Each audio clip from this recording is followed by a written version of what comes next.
তো আল্লাহর সাথে যে অধিকারগুলো, এগুলো আল্লাহ মাফ না করলে পৃথিবীর কারো বাবারও ক্ষমতা নেই মাফ করার। এই জন্য জাম্বন দেয়নি, জুনুব বহু বছর কোন গোনা কেউ মাফ করতে পারে না ইল্লাল্লাহ, আল্লাহ ছাড়া।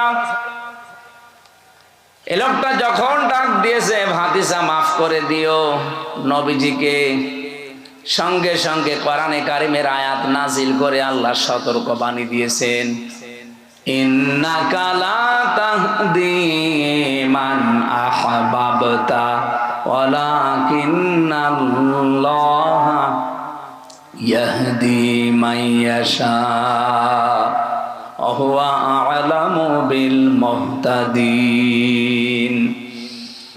সূরা কসসের ভেতরে আছে 56 নম্বর আয়াতে, নিশ্চয় হে নবী আপনি যাকে চান তাকে হেদায়েত দিতে পারেন না, আমি আল্লাহ যাকে ইচ্ছা করি তাকে হেদায়েত দান করি। আর হেদায়েত কে পাবে এটা আপনার চাইতে আমি আল্লাহ ভালো জানি, এই জন্য আ'লামু দেওয়াস।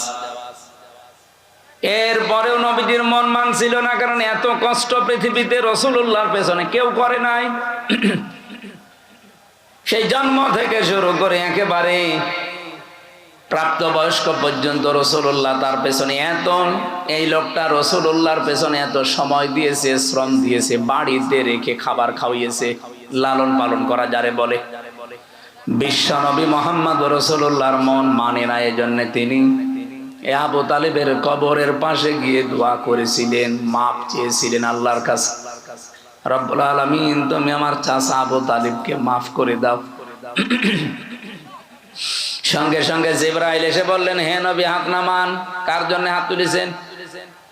মা কানা লিন-নাবিয়্যি ওয়াল্লাযীনা আমানু আন ইস্তাগফিরু লিল মুশরিকিন ইলা আখিরি আয়াত।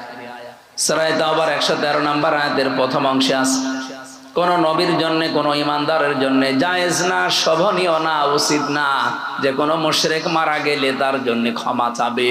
ওয়ালাউ কানু উলি কুরবা, যদি ওইটা নিজের নিকট আত্মীয় হয়। বাংলার মুসলমানেরা এটা রেকর্ড হচ্ছে, আপনি কার দোয়া আল্লাহ ফেরত দিচ্ছে টের পাচ্ছেন? জীবনে যেই নবী হাত তুলেছে আল্লাহ ফেরত দিয়েছে এমন রেকর্ড নেই, শুধু একটা জায়গায় বিশ্ব নবী হাত তুলেছে আল্লাহ ফেরত দিয়েছে, আমি তার পুরা জীবনী পেড়ে একটা জায়গায় পেয়েছি। মনের ভেতরে যার কামনা আসলে কবুল হয়ে যেত, মনের ভেতরে